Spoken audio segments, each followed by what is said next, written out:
C'est un don. C'est un don, j'ai pas de mérite. C'est un don. Hey, regarde, c'est le Capitaine Bonhomme. Ben non, c'est Michel Noël. C'est la chanson d'un Norvégien amoureux d'une Canadienne. Et voici la lettre qu'il lui écrit.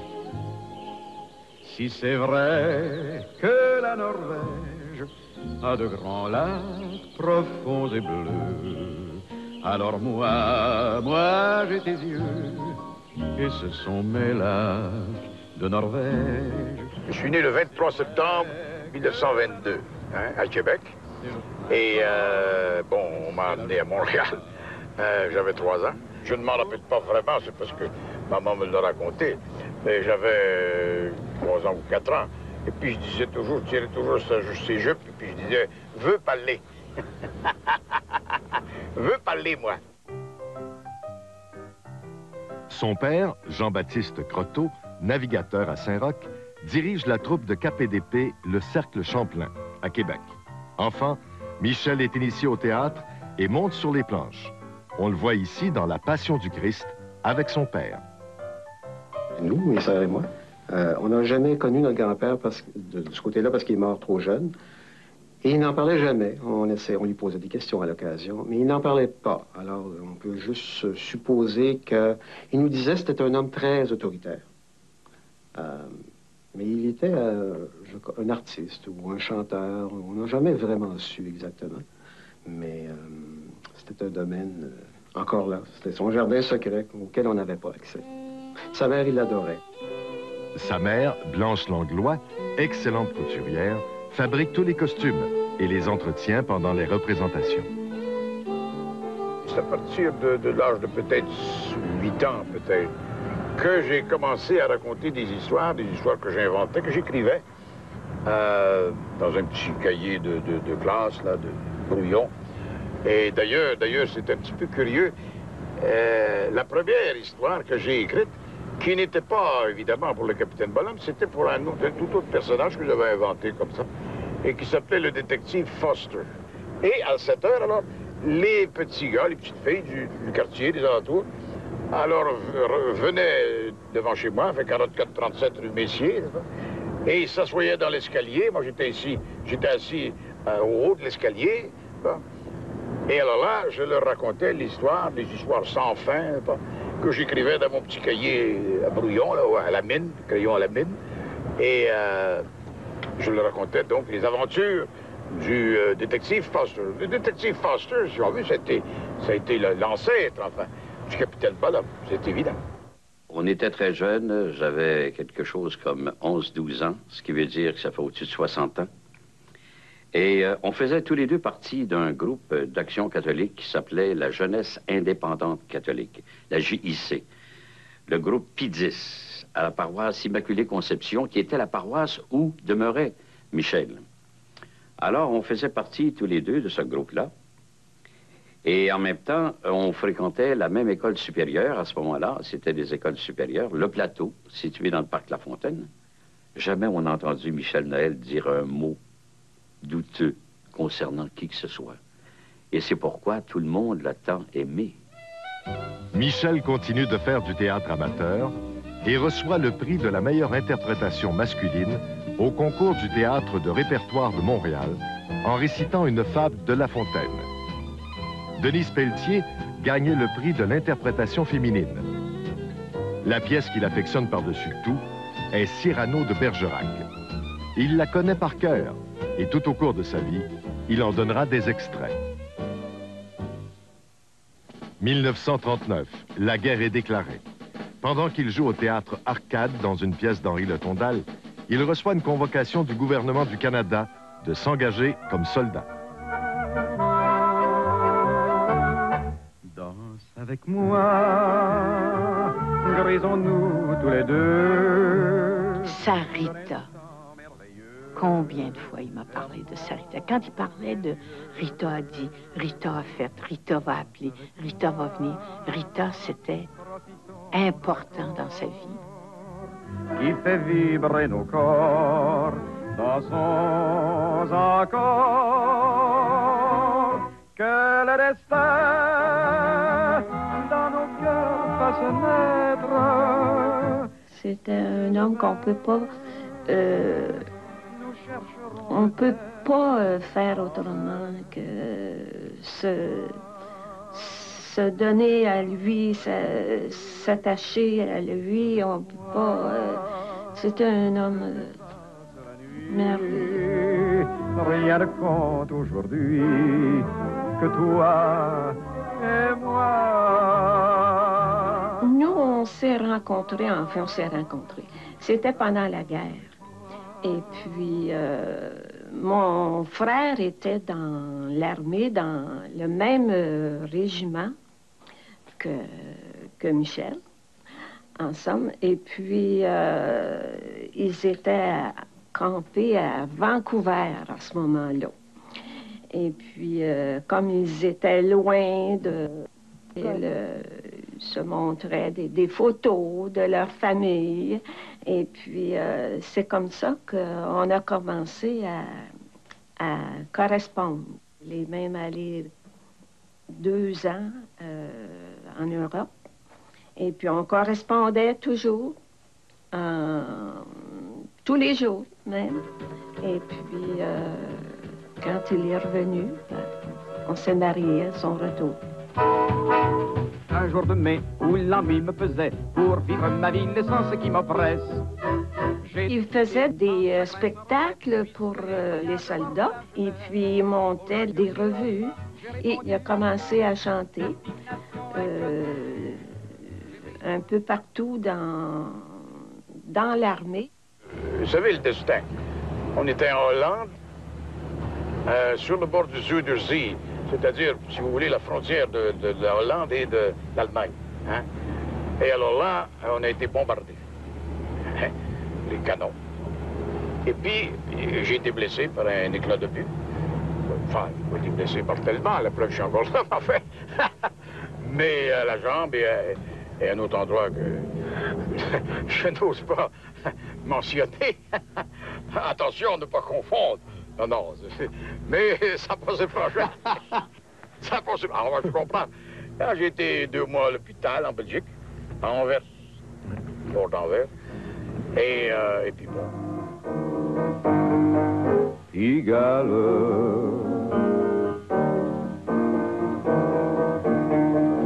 Pigalle. J'ai adoré. J'aimais sa voix, je trouvais qu'il y avait une voix originale dans le temps. Partir en voyage, chercher des rivages, sous des cieux nouveaux, tout ça c'est très beau, mais c'est bon pour les magnards. Moi j'ai beaucoup mieux que tout ça, tout près d'ici à 2 pas, dès que les beaux jours sont là. Au parc La Fontaine, chaque fin de semaine, je m'en vais me prélasser. Sur l'herbe et la mousse, les heures sont si douces, ah, comme il fait bon rêver. Là-haut, le ciel est tout bleu, il y a de gentils amoureux, les petits bateaux vont joyeux, je suis heureux. Moi, j'ai travaillé dans une émission qui s'appelait Madeleine et Pierre, une émission pour ados à l'époque, qui était diffusée par CKC, qui était le poste d'écoute. Et puis, c'est là que j'ai revu mon ami Michel Noël. Et il a animé des quiz, mais il avait aussi son émission où il chantait très bien. Et non seulement du répertoire des fantaisistes français, mais aussi de compositeurs, d'interprètes, de compositeurs, je dis bien, d'auteurs du Québec. C'est nous les perceurs de coffre-fort, habiles à manier le bâton fort. Si nous ne chantons pas très fort, c'est qu'on n'a pas le coffre-fort. Quand il est revenu, il entrait à CKC. Alors, à CKC, il faisait une émission pour, à ce moment-là, ce qu'on appelle aujourd'hui les Morning Men. Et puis, après ça, des émissions de variété aussi. Et puis là, c'est ça, il a commencé à chanter dans ses émissions de variété. Puis ça a été Je me souviens d'une émission qu'il faisait, surtout le Moulin des Rêves, puis qui était accompagné par Aurette Leblanc.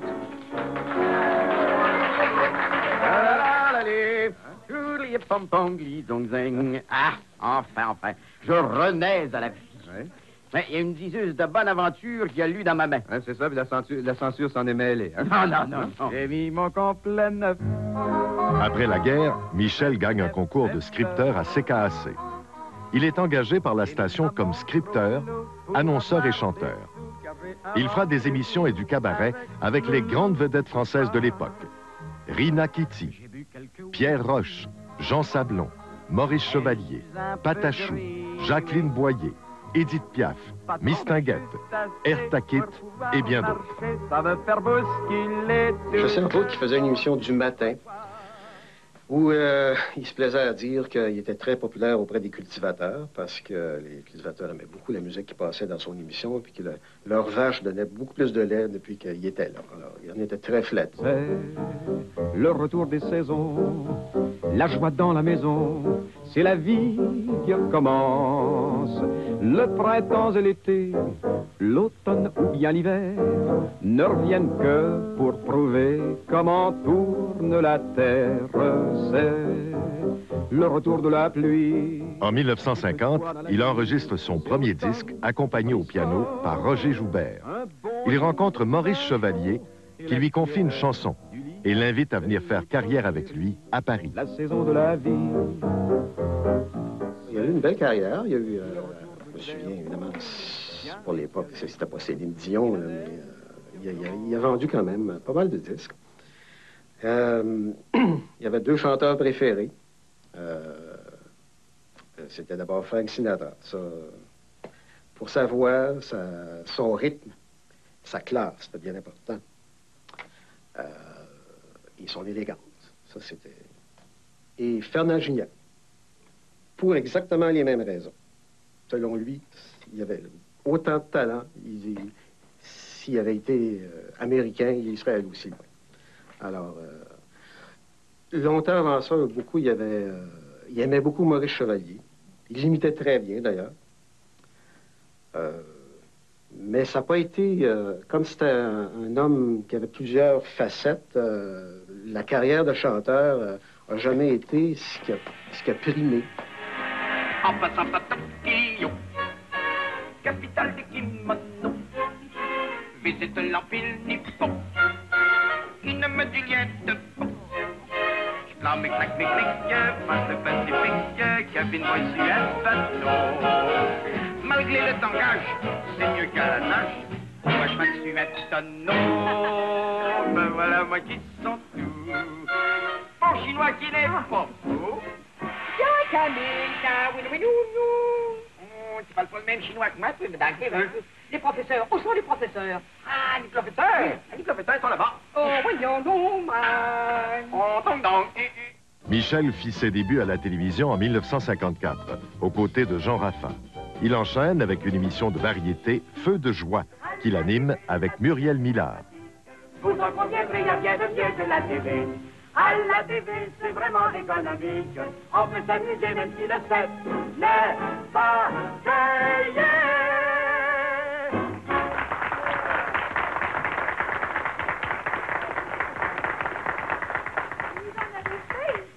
Comment ça? Dites-moi, est-ce que vous travaillez comme ça tout le temps, ça? Comme perceur de contrebasse? Non. Chanteur. Ah ben, on a eu... Oui, moi et Michel, on a eu une série qui s'appelait Feu de joie. Oh, moi je me souviens de certaines de vos compositions qui étaient absolument merveilleuses. De danseurs. Il a fait une émission longtemps avec à Radio-Canada avec Marjolaine Hébert. Les premières qu'ils ont fait, Marjolaine Hébert chantait aussi dans ces émissions-là. Tiens, pour vous changer d'idée, là, écoutons plutôt ensemble Michel Noël et son théâtre, la chanson. Ah, Imaginons que nous avons rêvé, notre peine sera bien moins amère. Imaginons que vient de s'achever un rêve merveilleux, une chimère. Une des premières de télévision, ça a été dans L'Île au Trésor, à Radio-Canada. Déjà, il était sur la piste, lui, de son capitaine Bonhomme. Il avait pensé de m'inviter. Il faut croire qu'il avait la complicité du réalisateur, dont je ne me souviens plus qui c'était, mais je faisais un Indien. J'avais pas plus l'air d'un Indien que rien. Il animera pendant 4 ans à Radio-Canada le quiz Clé de Sol. Bonsoir, bonsoir tout le monde, et bienvenue une fois de plus à Clé de Sol. Clé de Sol est d'ailleurs la note clé qui, ce soir, vaut 700 $. Ce qui n'est pas une mince affaire, et on espère surtout que ça va être gagné, hein? 700 beaux $. Bon, eh bien, monsieur de Blois, nous nous retrouvons une fois de plus au tableau Clé de Sol. On vous souhaite bonne chance et on vous applaudit. Vous allez voir que tout le monde est demandé ici dans le studio. Allez-y, choisissez une première note. Le si. Le si, le si. Et dans le si, il y a 60 $. Par après, je l'ai revu avec beaucoup d'admiration dans l'émission de M. Robert Choquette, qui était l'auteur des Veldères. Dans les Veldères, il était sublime. Ah, c'est vous. Qu'est-ce que j'apprends? Vous avez déjà vu Mme Velder? Je viens de la croiser au pied de l'escalier. Je vous ai annoncé ma décision. Je l'ai trouvée comme assommée. Ça, on pouvait s'y attendre. M'y attendait. Après 3 ans ou pas loin. C'est vraiment une décision? C'est pas aisé, Florence. Prends tout mon courage. Non seulement à cause de vous, mais à cause des autres. C'est Mme Velder que ma décision a assommé. Dans la pension Velder, c'était un rôle avec accent, bon, et tandis que nous, c'était vraiment le Québécois, le voisin d'à côté, tu sais. C'était tout à fait un autre rôle. Et je pense qu'ils s'entendaient, on formait 2 couples. Olivette Thibault était sa femme, alors pimpante, comme était Olivette Thibault, qui perlait bien, et Michel Noël, qui faisait le gros gars jovial. Alors, je pense qu'ils faisaient un couple merveilleux. Gérard, je peux vous parler en tant une catastrophe. Ouais, c'est pas une catastrophe, c'était une contrariété. Un désastre. Un ennui. Une qualité. Un contretemps. Ben, quand je dis blanc, faut qu'il dise noir. Attention, c'est plutôt toi qui dis noir quand je dis blanc. En tout cas, c'est grave. Grave, c'est pas si grave. Qu'est-ce qui est grave, maman? Quand on a travaillé, imagine, pendant 8 ans, à faire Toi et moi, il était de toutes les émissions. Et la première année, on a fait 52 semaines. Alors, et c'était la télévision directe. Et Michel avait des fous rires, mais des fous rires. Et moi, j'étais fâchée contre lui parce qu'il me faisait rire. Puis on était en direct, puis j'avais pas le droit de rire, puis je me faisais chicaner par les réalisateurs. Puis je pouvais pas dire, parce que ça avait l'air trop enfant de dire c'est de sa faute à lui. Et il était tellement fin, il était tellement chaleureux, il était tellement tendre que dès que j'ai pu écrire une série à la télévision qui s'appelait Toi et moi, ben, il a été le voisin. Et pendant 8 ans, Michel a été le voisin. Pendant 5 ans, il a été le grand-père. Tu peux pas changer le monde, ça va. Il y a l'homme, puis après la femme, puis après les enfants. Seulement là, il voudrait que ce soit les enfants, la femme, puis après l'homme. Il arrivait en retard aux répétitions. Et là, tu pouvais être sûr qu'il était pour te raconter une histoire invraisemblable pourquoi il était en retard. D'abord, il arrivait pressé, avec des cafés pour tout le monde. Et là, c'était l'histoire. Et là, on se disait, bon, Michel est en retard, qu'est-ce qu'il va inventer? Alors, c'était l'ambulance qui avait coupé son auto, c'était une femme enceinte qui était tombée devant lui, qu'il avait fallu... Mais c'était inimaginable. Il savait très bien qu'on ne le croyait pas, mais on attendait l'histoire. Je ne sais pas s'il s'est corrigé plus tard de ce défaut d'arriver en retard, mais ciel que c'était énervant par bout quand il n'y arrivait pas. Quand il a commencé ses émissions du Capitaine Bonhomme, moi, j'étais très contente, puis je le regardais beaucoup parce que cette espèce de fantaisie qu'il avait d'inventer, toujours un peu, qui étaient ses excuses, ça allait près de ses excuses pour les entendre. C'était un peu ça, là, tu sais, qui en mettait tellement. Ben, c'était une continuation de ses excuses. Le Capitaine Bonhomme. Je suis un homme très heureux. Non seulement dans mon métier, mais aussi sur le plan, comment dire, personnel, dans ma vie de famille. Parce que, bon, j'ai une femme adorable, j'ai 4 enfants également adorables. Bon, Mireille, Marie-Josée, Lise et puis Claude. Alors, et puis un chien, puis des perruches, et puis des lovebirds, et puis des... Qu'est-ce qu'on a pour ça? Un lapin.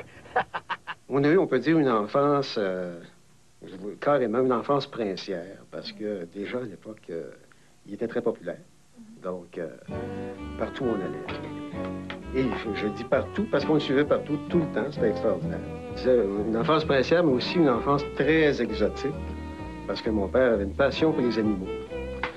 Alors, passion que nous avons partagée par la force des choses, et c'était souvent en rapport avec ce qu'il faisait. Par exemple, dans cette émission-là à Radio-Canada, qui s'appelait, il faisait un personnage qui s'appelait le Capitaine Hublot, et il y avait un perroquet, il y avait un singe. Et donc, on les avait à la maison, parce qu'il faut qu'ils puissent s'habituer à lui. On est comme des enfants du cirque. L'enfant d'acrobate, il voit son père qui fait des pirouettes depuis qu'il est haut comme ça. Moi, je pense que c'est un petit peu la même chose. On a tous ce côté-là de création en nous qui est plus fort que nous. Ça sort. On s'est fait conter des histoires quand on était petits et c'est comme en nous, c'est plus fort que nous. C'est comme... Ça nous a été transmis, puis à notre tour, c'est comme si on voulait partager ça avec les autres. On s'endormait pas sans que notre père vienne nous conter des histoires. Et ça, je pense que tous les enfants de la famille vont se rappeler de ça. Et même que des fois, c'est interdit parce que c'était plus ma mère qui venait, parce que mon père nous endormait pas du tout. On riait tellement que c'était le contraire qui se produisait. On ne voulait plus dormir, nous autres, là, parce qu'on voulait la suite, parce que c'était jamais fini. C'était toujours, c'est ce que nous saurons peut-être demain soir. Parce qu'il nous faisait le coup à nous aussi, hein. Pas seulement à son public, mais je pense qu'il se pratiquait un petit peu avec nous autres, là.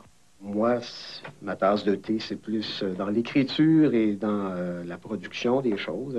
Ce qui m'a d'ailleurs donné le plaisir de travailler à ce niveau-là avec mon père. On a tourné une campagne pour les 7-Up. Alors, on a fait toute une série de messages. Ça a été toute une expérience pour lui et pour nous. Capitaine, excusez leur manière, mais comment armer mon peuple contre la chaleur du désert?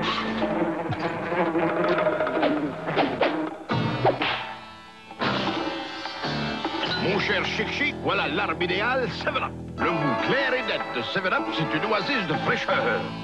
Les sceptiques seront confondus. Le Capitaine Bonhomme est ici ce soir et il a une histoire à nous raconter. On l'appelle. Tout le monde ensemble. Oh, Capitaine Bonhomme!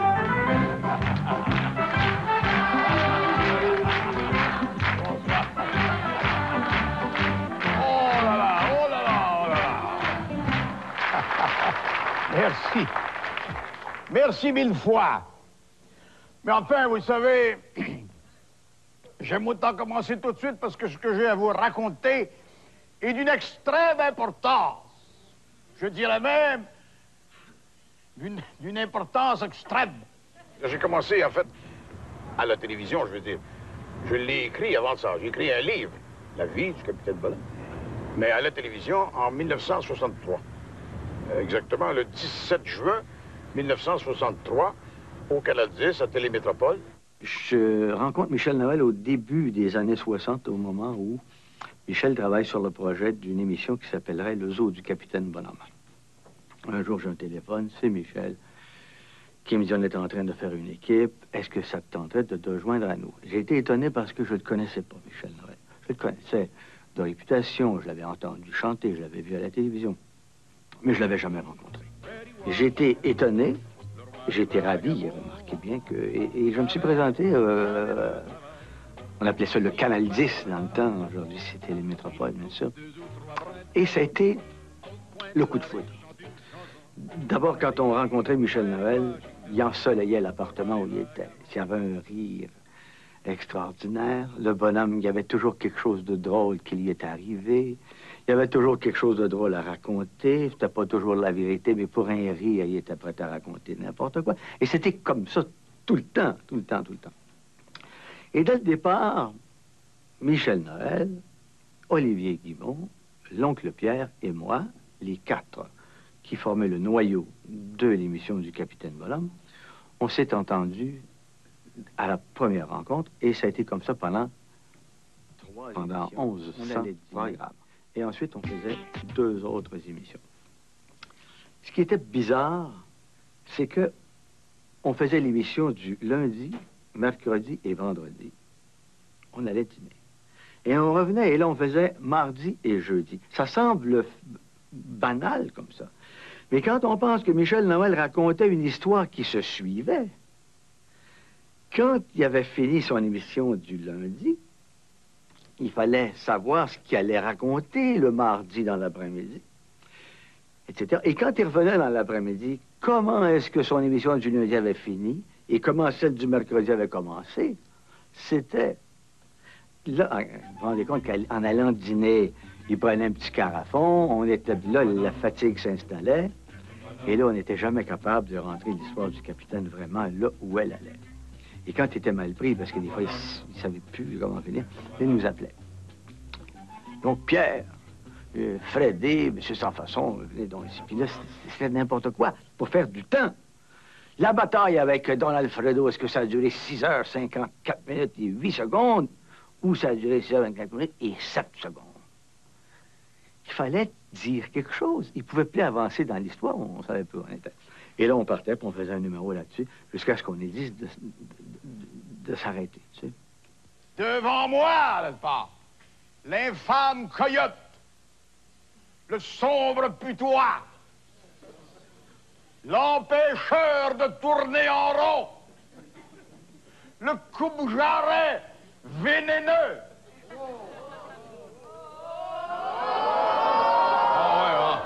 Ah là, vous pouvez mettre des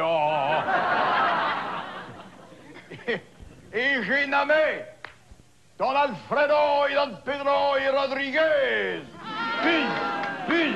Bis. 3 bis bien sentis, faites-moi ça là. Bis. Oh, quel bon bis, applaudissez-vous. Ça va le tour. Quand on faisait l'émission du Capitaine Bonhomme à la télévision, on faisait en même temps de la tournée du Capitaine Bonhomme. Alors, on faisait 3 villes par jour. C'est-à-dire l'oncle Pierre, Michel Noël et moi. Et on avait Mademoiselle Tisoiseau avec nous, et d'autres. Et quand il y avait un clocher, quand il y avait une paroisse, on faisait un spectacle partout. Alors, on en faisait des fois un le matin, et on en faisait un au début de l'après-midi, et en fin d'après-midi ou en soirée. Monsieur Salé, votre prix est bon prix. Vous ne savez même pas de quoi on parle. Ouais, pas d'importance, monsieur. Je suis votre homme. Ouais, un coup pris. Hein? Homo statutes. Oui, statut. Homo statutes. Oui, statut. C'est une invention vermouilleuse. Oui, hein? Oui. C'est une affaire pour tuer les mouches. C'est ça? Non. Oui. Dites-moi pas non. J'entends des mouches. Je dis pas non. Une invention pour tuer les mouches. Non, les mouches. Les mouches.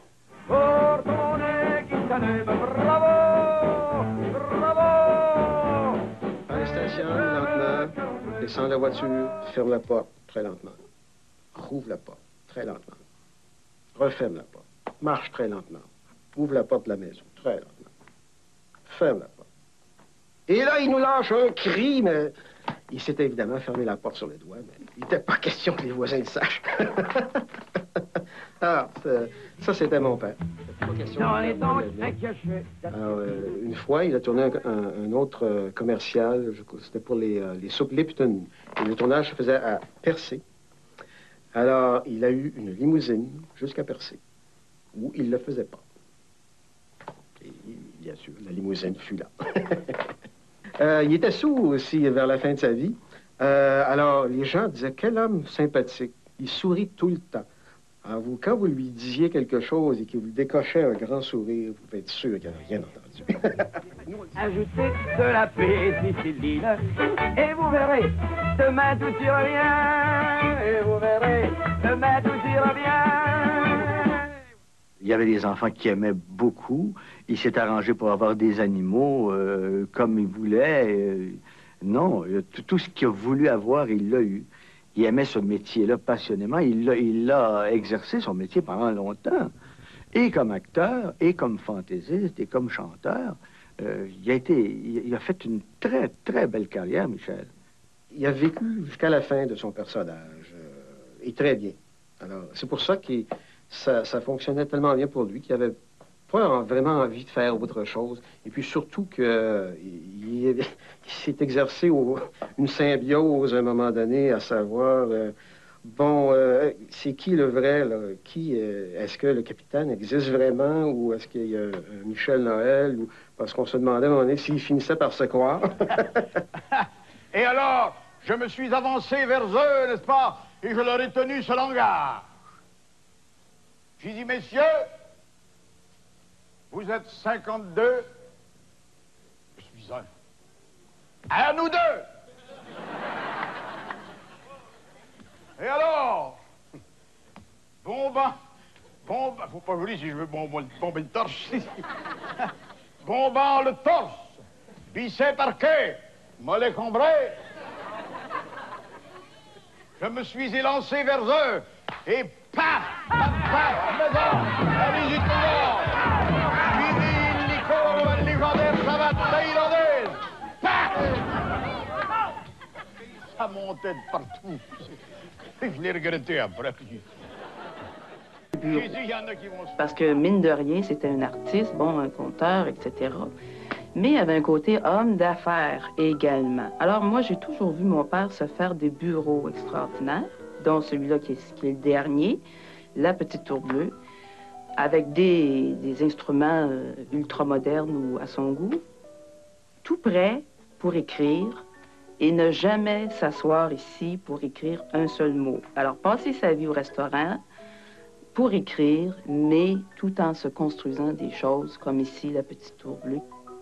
Le prochain invité, mesdames et messieurs, ça fait plus de 30 ans qu'il nous monte des bateaux, qu'il pousse, mais qu'il pousse pas égal du tout. Il est le baron Munchausen du Québec, mesdames et messieurs, le capitaine Bonhomme.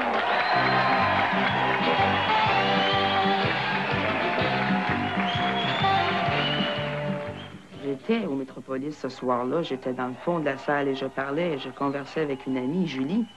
Et puis tout d'un coup, j'ai vu mon père tomber et là, tout a parti. Ça vous montre l'importance de la tour bleue. Il était tellement nerveux de réussir ça.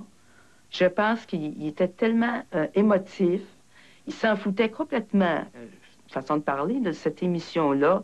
Il n'avait qu'un seul désir, revenir à Saint-Hilaire, dans sa petite tour bleue. Et il est revenu, mais 3 semaines après, pour Noël. Et ça, c'est un miracle. Et d'ailleurs, pour terminer avec cette petite tour bleue, c'est ici que presque 2 mois après, il a fait sa dernière entrevue. Ce n'est pas moi qui suis tombé sur la scène du Métropolis l'autre soir, c'est le capitaine. Bien sûr, le capitaine s'est affaissé l'autre soir sur la scène du Métropolis. Mais, et puis il est parti. Hein? Bien entendu, on n'a jamais révélé pour quelle raison véritable il s'était affaissé sur la scène du Métropolis. Je le sais parce que je suis son confident, je suis tout ce que vous voulez, son père, sa mère, tout ce que vous voulez. Il me l'a dit à moi. Il a été touché au cœur par une flèche empoisonnée, et je pèse mes mots, lancée par son pire ennemi, hein, le sombre putois, l'empêcheur de tourner en rond. Je me fais rire, je m'excuse. Le visqueux Coupe Jarret et j'ai nommé Don Alfredo et Don Pedro et Rodriguez. Tout le monde fait bis, bis, bis. Il m'a confié juste avant de partir. Vous voyez ça? Bien, vous savez, il me laisse toujours une casquette pour que je sache qu'il est toujours avec moi. Et il m'a dit, et je cite, « Mon cher Michel, vous savez, on dit que je suis parti, et c'est un fait. Mais je ne m'en vais pas. Non. Si vous regardez par les soirs de pleine lune, très haut, tout là-haut dans la stratosphère, eh bien, vous verrez mon bateau. Marsouin 2, voguant allègrement, tout doucement, à travers les nuages et les étoiles. Avec à mon bord tout mon équipage. Olivier Guibon, cousin Freddy Washington. Gilles Latulippe, monsieur surprenant. Hein? Et Désiré Hartz, l'oncle Pierre. Et toutes les centaines d'enfants, les milliers d'enfants, que dis-je? Des millions d'enfants qui ont toujours embarqué sur mon bateau une fois pour des voyages fantastiques au bout du monde. Et vous me verrez, moi, fier comme un tabac, debout sur le gaillard d'avant, tenant la barre, saluant de la casquette, disant « Bonsoir les enfants, bonne nuit, hein? Et laissez-moi vous dire, comme tous les marins du monde, bon vent et bonne mer. » Je t'ai donné mon cœur, je...